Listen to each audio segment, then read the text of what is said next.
Nero comment vous, nero comment vous. Allez lengi mingi. Ça dit, tango aigle aye obi na chepe. Aigle de kala ye. Dika Parce qu'on va te engonza. Tonini. Non, eza nango engonza. C'est pas engonza. Ouais. Ils appellent Nino T, mais ça Nino Okaka. Donc ça veut dire, l'artiste sait comment jouer dans l'esprit. Et s'il s'agit de générique à aigle et rataraté. mais ezali quoi ba musique. En fait, aigle est musique. Alors tu es bagé, aigle yé. Côté Elvis là, l'album s'est informé. Ça veut dire il fallait associer la danse, le rythme urbain. Okay. Félicitations à Alex Choua, notre pianiste. Alex, génie Alex. Il est très génial. Là. Très génial Alex. Il est vraiment génial. Voilà. Aigle, moi quand c'est ni non. Et ok rythme. Non mais parce que le lot est bagui na bou na katiote. Te bagui rythme zaki mingi banimateur bandobo. Keda bilabo. Mais le lot fallait pour pas changer musique. Musique est comme trop rythmique, est comme des batassi, mais on peut ça bilingue. Mais na ben na yo hein.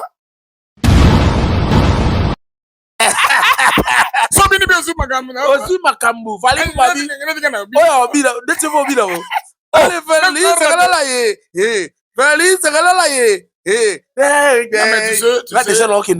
sais, Bob, arriver à avoir un chanteur, grand chanteur, danseur, très grand danseur, comme Fali Poupa, c'est l'honneur. Ah bon, le balango binangate, il faut dans toutes nos questions, il y a chevalier. Voilà, te regarde.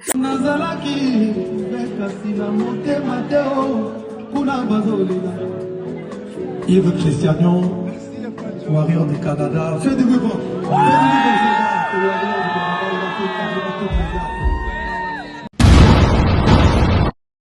Maman n'a pas le bib, ban Afrique, ban Europe, ban Amérique, ban Océanie, ban Asie, peuple congolais partout, nous sommes tous abonnés massivement à Cité Zahir News TV. La Cité Zahir News TV. Bagag, film, émission, nyonso etali culture ya RDC. S'abonner massivement à Cité Zahir News TV. Eric Ekabe, un garçon crédible. Pour le gens qui ont Ouais, Zakisha, Siki, Yafali, Léopard, Akata Mandef, Boka, Léopard, champion. Rien à Cristiano, autant les Léopards de la salle, dans le match est très bien dans la prison. Ouais, Zakisha, les Warriors, qui jouent d'attaque. Femme de prison, Léopard, et Warrior, qui dit Fali, qui dit Léopard, qui dit Fali, pour la messe, tiens, Cristiano, Abitara, Mia Cristiano Messi, Talasco niveau, Atana Léopard, Warrior, Basoda Fali, il faut pas, Babiko Finga ya Bango, Kolata Biso, journaliste, Cristiano, journaliste, Cristiano,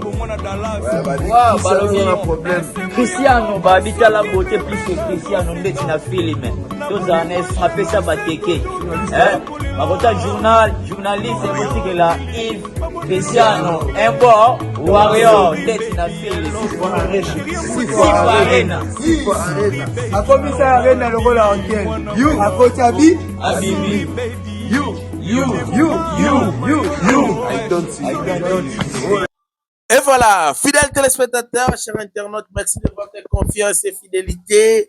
Merci de votre attention. Besoin pour attirer la rabisso, nakati ya ma plateforme na biso no site qui nakati ya chaîne na bino Cité Zahir News Télévision autre puis ça rabino ba information concernant la musique congolaise, particulièrement Aigle, Fali Poupa, Dicap la merveille. Aujourd'hui, nous sommes dans la fête.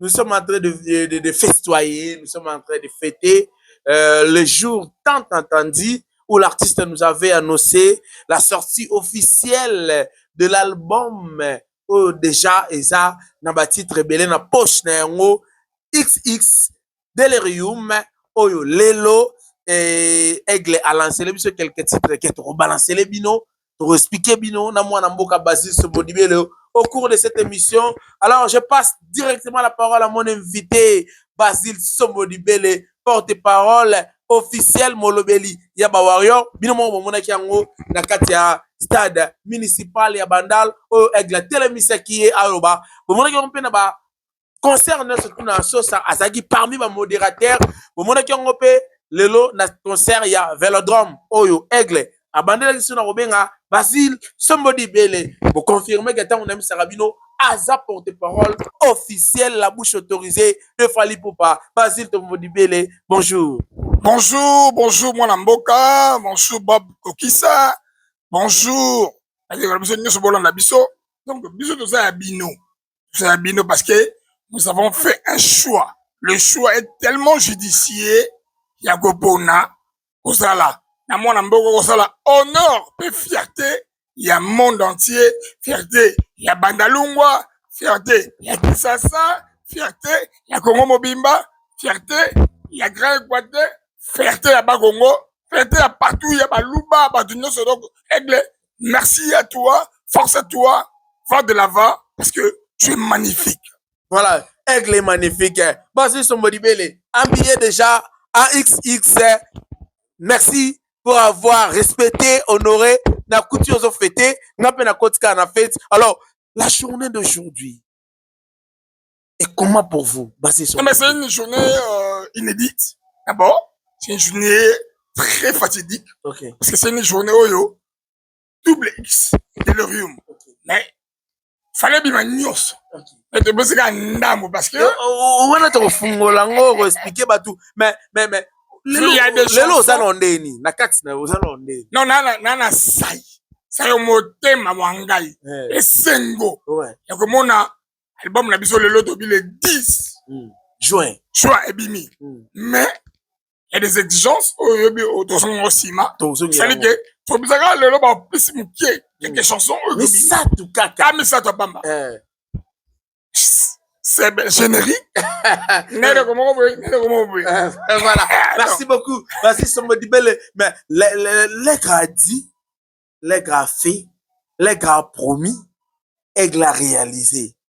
D'abord, Aigle a promis un concert à Kinshasa, à Betty Yango. Les gars nous avaient promis l'album les 10 à Bimisi Yango. Qui est cet artiste? Non, mais ça l'a maraté, hein. Au moins, blanc, de comment Moubali, un musicien à Congo, Abim Saba Mbongo Naï.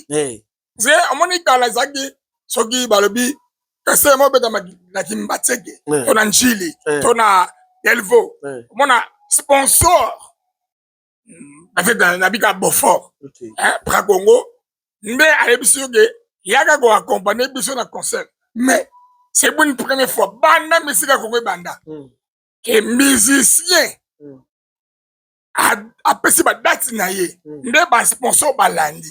Ça veut dire, il y a une inversion de la chose.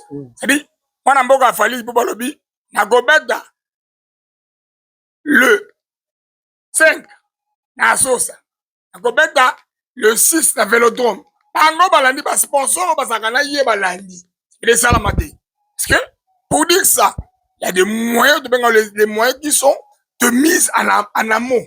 Il fallait bien on est belé. Plus de $100,000 pour se baisser quinoa. Donc, c'est vraiment un artiste hors norme. C'est un artiste vraiment professionnel. Très professionnel. Et hors norme. Depuis qu'elle a l'air d'essai. Non, il y a un moment où c'est baisser bandero naïe. Ok. On s'est baisser bandero. Il y a des gens. On ne connaît pas bango. Et il y a moi, c'est baisser bango. Voilà. Donc, ça la maté, ça la jamais. Voilà. Mon amboka Basile Somodibele. Tout ça, dans ton fêté. Delirium. Yoka dance.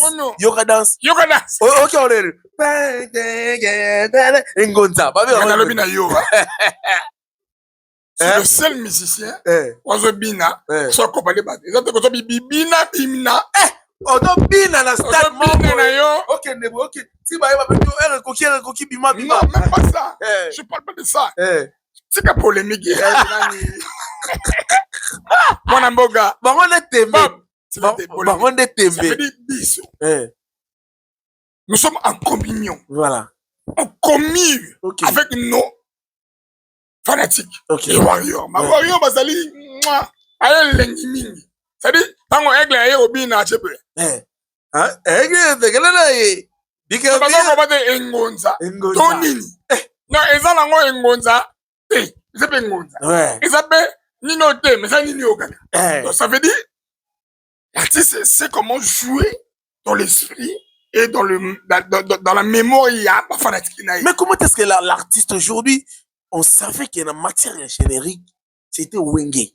C'était Wenge. Mais comment est-ce que Aigle a continué dans la carte à Wenge s'il s'agit de générique à Aigle et Ratarati? Mais eza nini, ezali koyeba musique. En fait, aigle a bien musique. Alors tu vas dire, karataka beaucoup, aigle aye.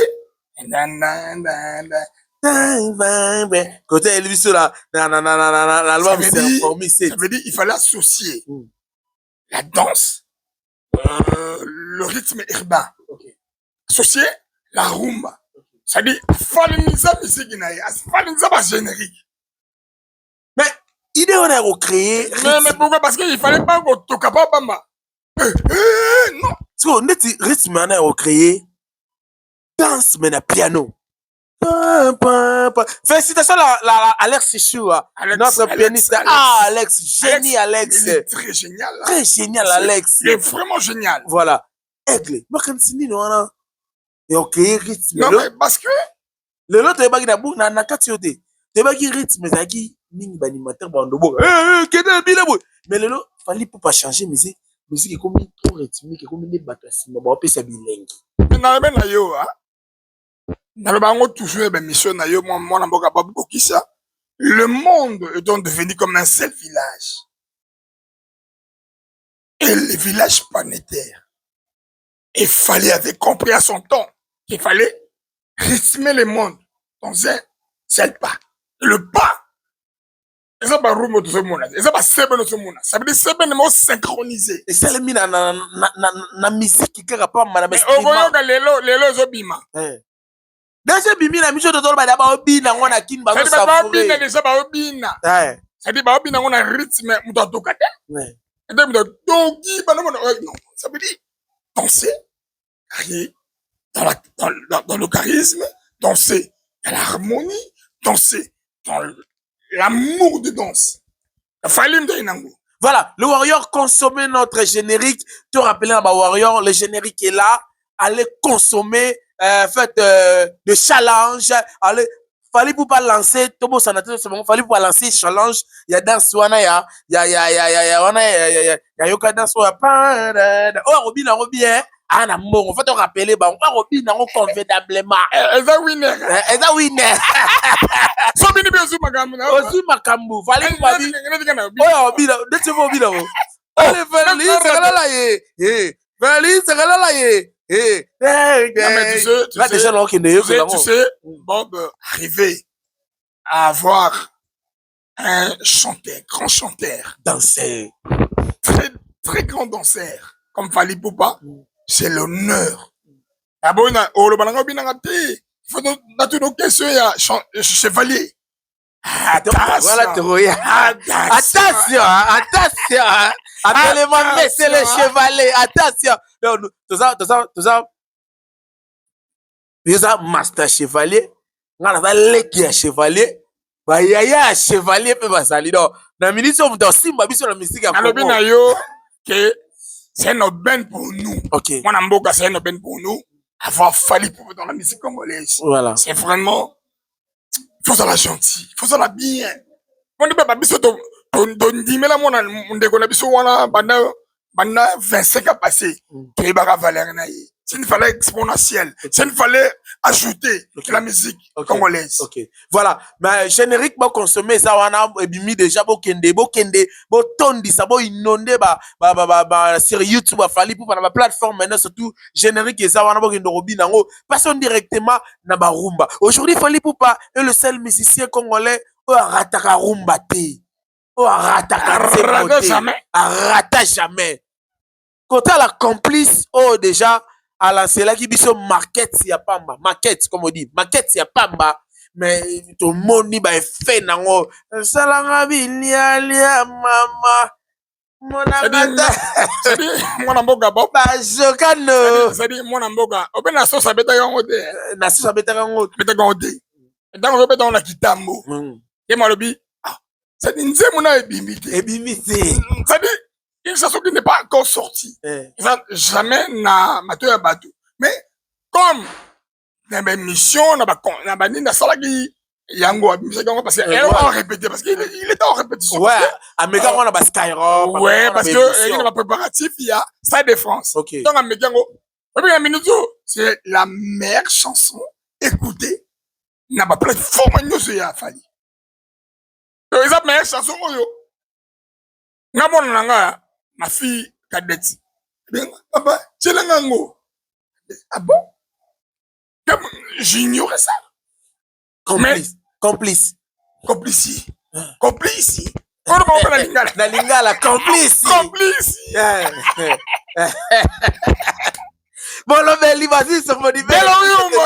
Consommez toujours. Consommez de l'orium. Voilà. Quand la complice, fallait pas. Quelle est cette habitude-là? Fallait pas y aller sur rumba françaisisé. Tout le monde est complice, c'est un lingala.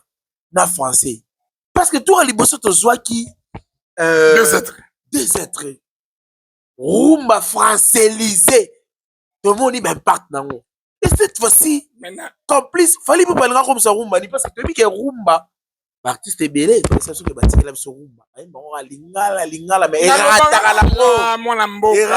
nango bobe kokisa nalobaki na yo awa alobaka no ba mission na yo zokelaka ba mission na yo nabi lingala c'est une langue nationale. On a 4 langues nationales. La langue véhiculaire. Okay. On a la langue officielle. Okay. Le français. Okay. Fallait avoir compris à son temps. Okay. Aigle, le ngabise. Voilà. Moi, je vais conseiller le lengue. C'est le ngabise. Voilà. Ça veut dire, que le français, c'est notre langue officielle. Ce Fally, la musique, vous comprenez que nous devons chanter aussi en français. Okay. Nous devons mélanger les genres. Okay. Nous devons mélanger le verbe. Nous devons mélanger la langue.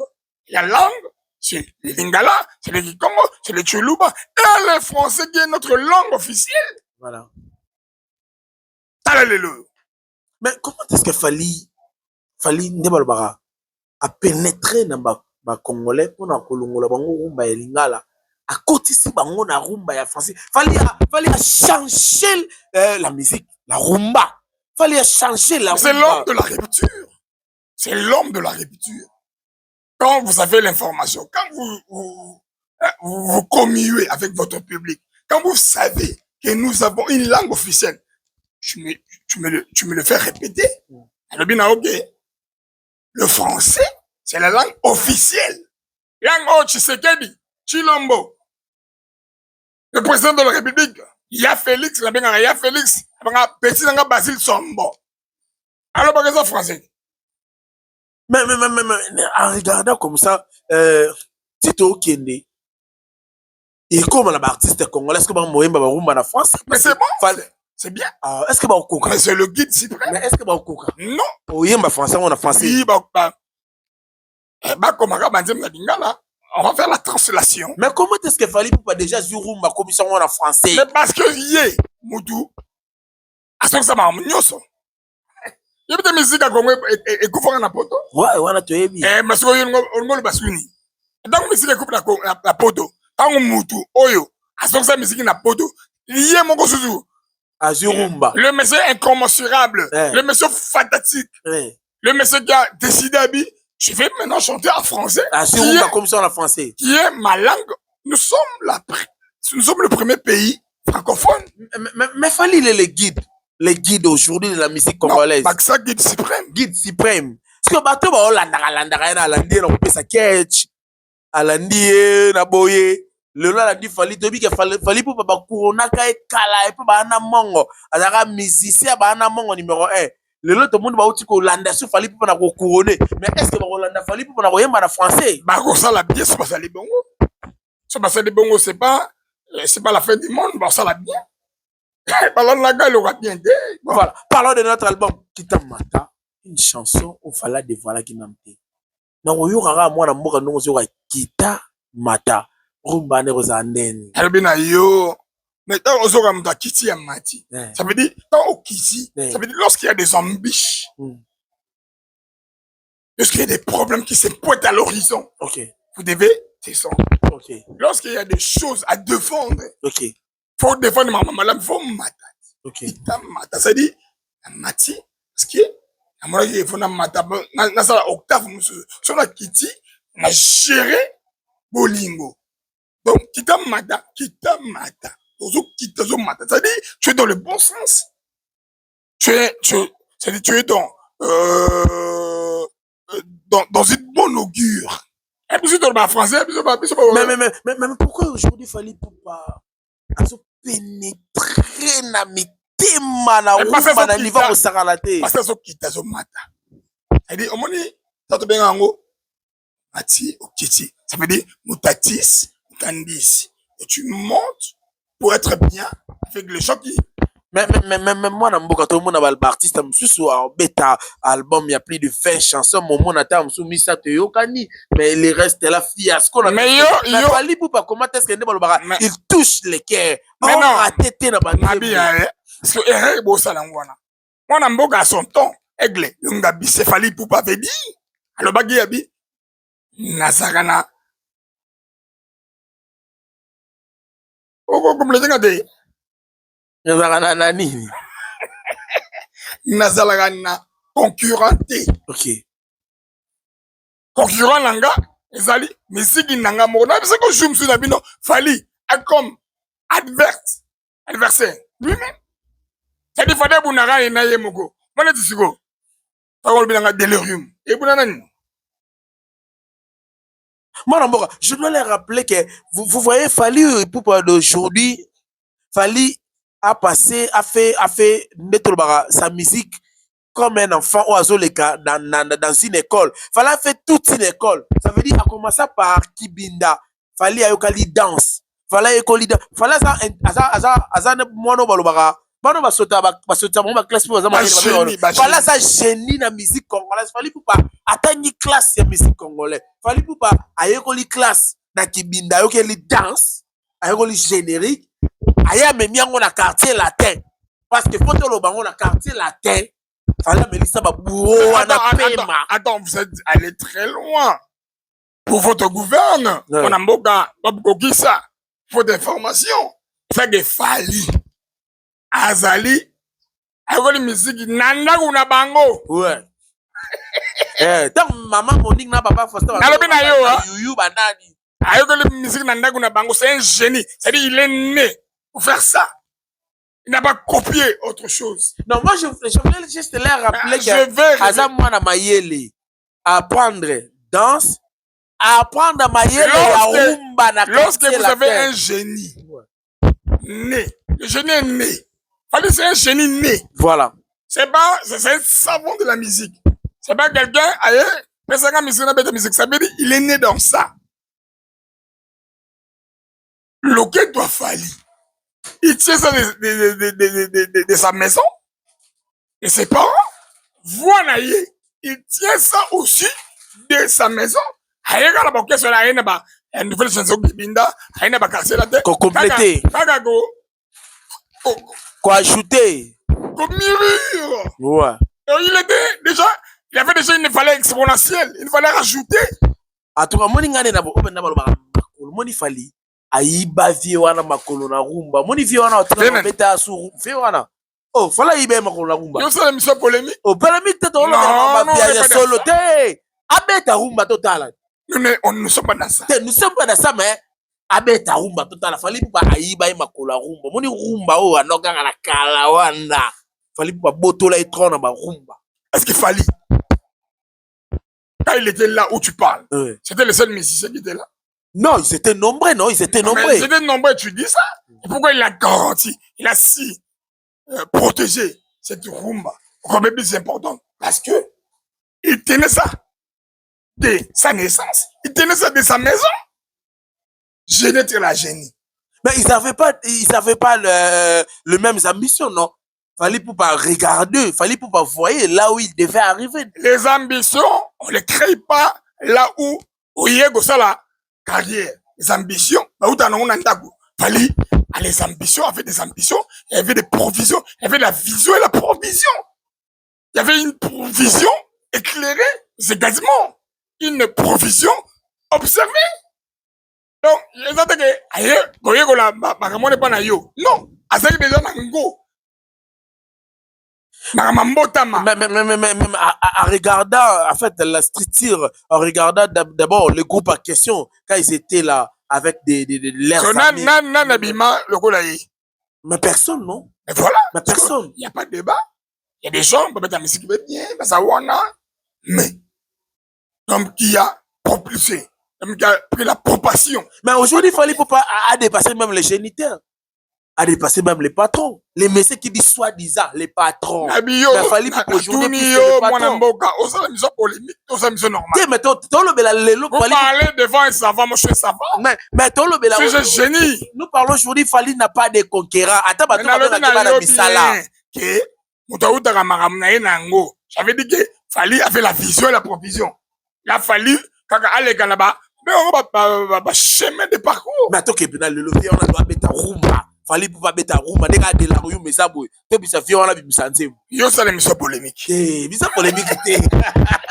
Bob, t'as le bela lelo t'as yebi ga ga lingila mais photo loba. Lelo la rumba mutote na fallait pour pas zater. Mais c'est bon le roi ba complice ba kita mata. Attends Devon. Attends un peu. C'est pour le babon photo comme battu. Tout le monde connaît. Mais les enfants de 5 ans connaissent. Mais les enfants et les papas de 82 ans en savent quelque chose. Mais on est tembe. Surtout vieux à la tembe. Non, ceux qui passent à la tembe. C'est bien. C'est aussi une force de musique.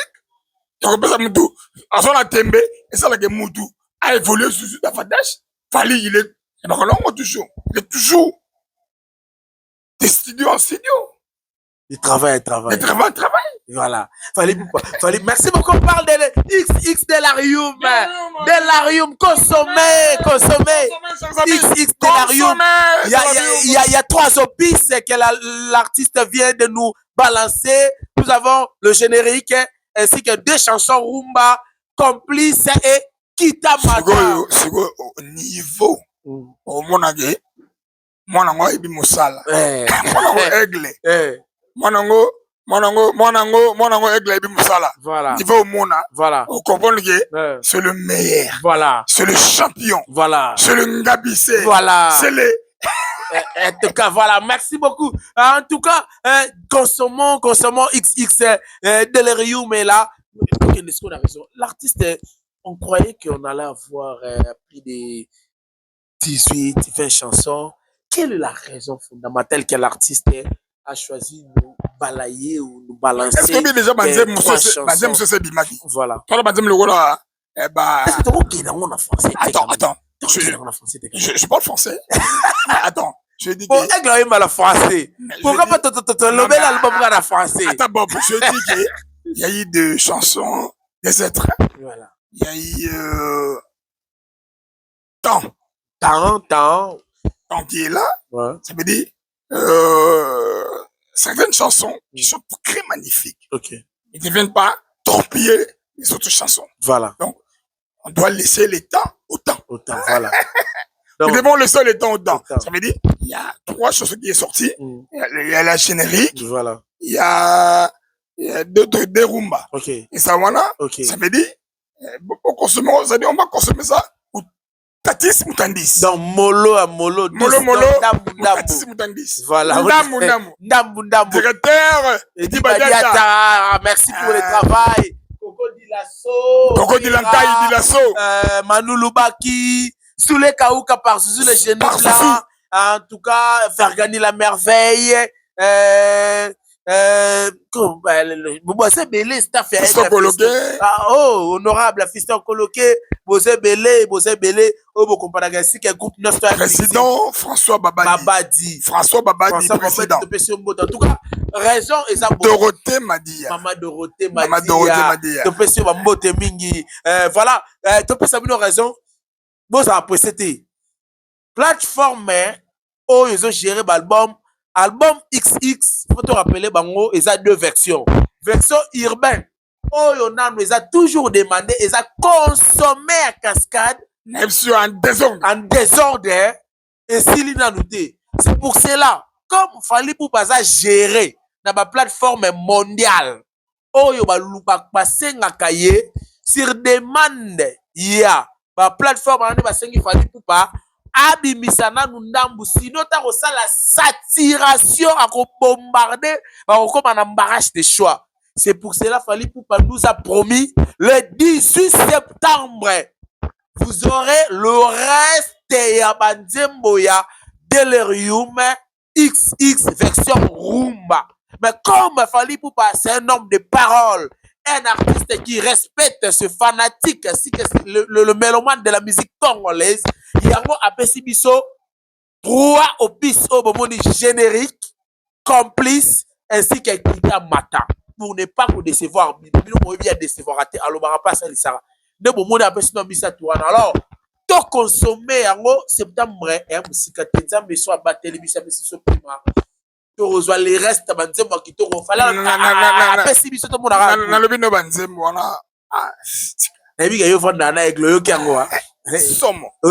Somo. Donc, c'est la massacre de Alobagi. Somo. Alors, massacré. Somo. Donc, est-ce que vous avez mis l'album? Pour débat. C'est là qu'il y a l'album. Moi, je suis Kuluna. Kata machette. Album va Kuluna. Le gars est formel. Il a ni concurrent. Ok. Est-ce que vous le 3 juillet. Ok. Vous en avez. Na mwana mboka héritier Watanabe. Oh Gogan to ya mamba Gogan to le belana album les restes album wana le 18 septembre. Elle a tini biso hein. Ça dit on to le belango to succès lango le 18 septembre ezala ndenge ni parce que yo ki banze mwana na statistically wana. Na lobi na yo hein. Ça veut dire atako dans nos sagango de atako to benobe to ba répétition. To benobe ba concert to brutalizango. Et ça ka danger. Cascade. Et yobi voilà, voilà, merci, nous sommes à la fin. Consommons l'album XX Delirium. Oh, et on a 3 chansons. Kita Mata, complice, ainsi que Yoka Dance, Dance Nabisio Asika, oh, Yoka Dance.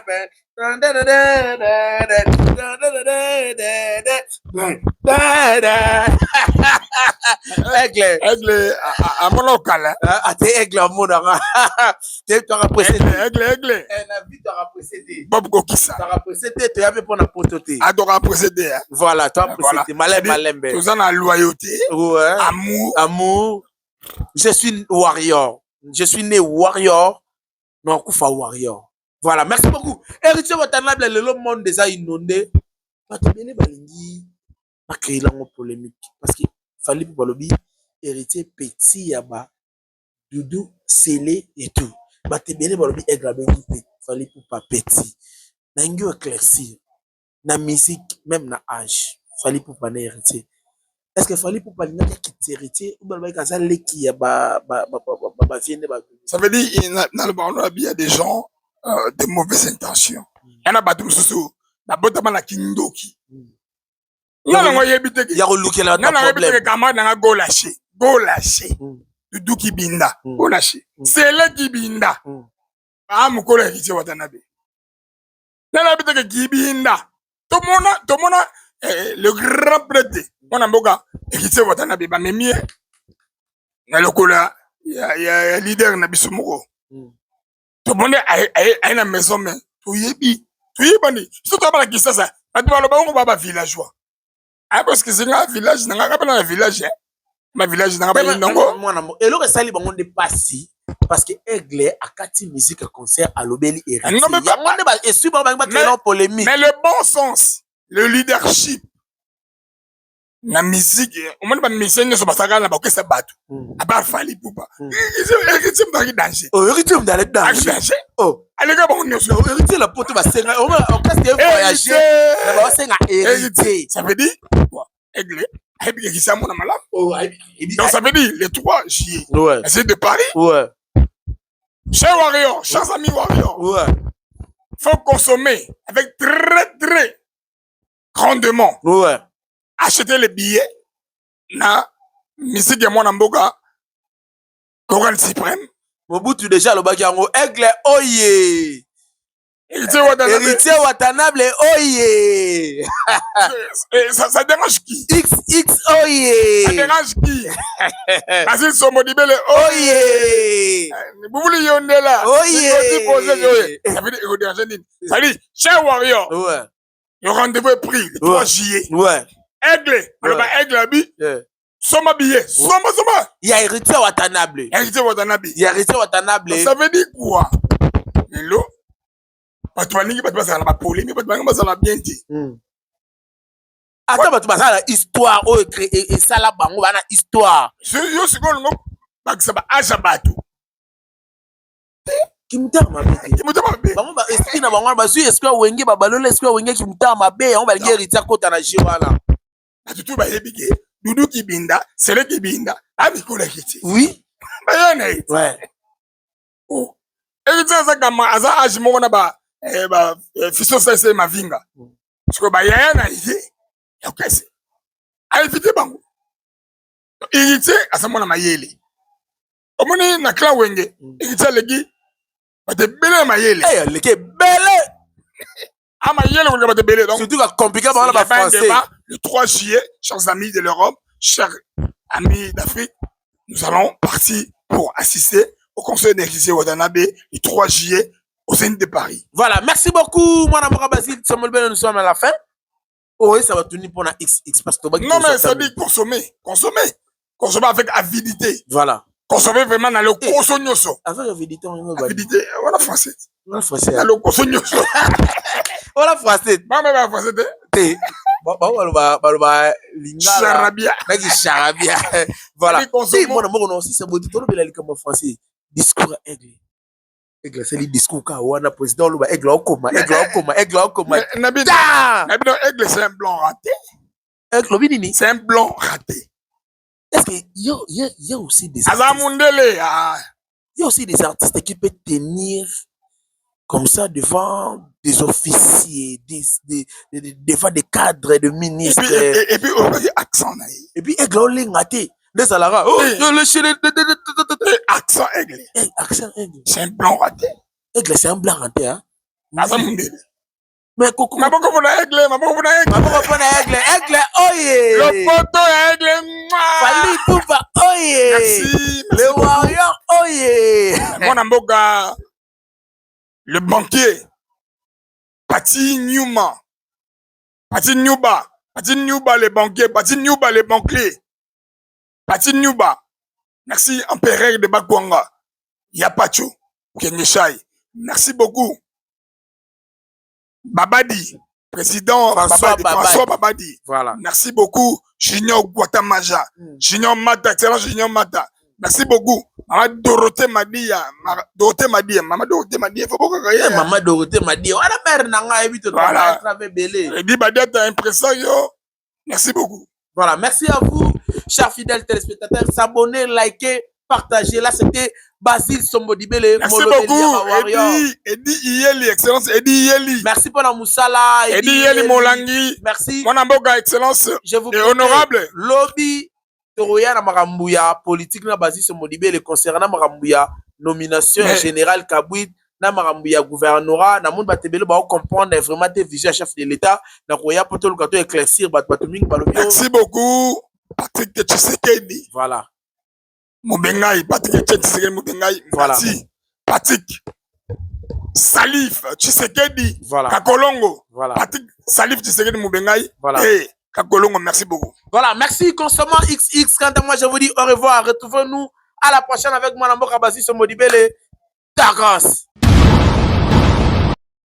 Luya, luya, luya, luya kutala, mwana mama nuya kumona Cité Zai News TV mwana tata Cité Zai News yango yo iyaka te iya batata ma bandiku bini batuluka pesa usabone yango yo wapi na Cité Zai News TV olingola dabagag d'émotion série télévisée chronique musicale chronique politique chronique sportive chronique chroniqueuse ulandangwawa na Cité Zai News TV na Cité Zai News TV ngakutuko avana kesamba comme ngina sala na ke kusabone kuna love uchaka na chinyori comme Mobutu na Luanda mon bébé animi musala ne beba tala niveau landri kinanga soko banga bolingo des acteurs soldats na nzela nandimi que des fois na muroko tozanga maîtrise nadini passe iPhone 9 bébé na yo vraiment komi contre molema soki omoni bafumu bakatisi ebale seke singa ezalaki wana Christian Caval amiral Chris Tupac corps présidentiel Jaguar Misaka bomona Dallas garçon propre esengo ya mama soki bebe nazoseka na bolingo ngelo c'est toujours kaka kolela nora mbili babondelo na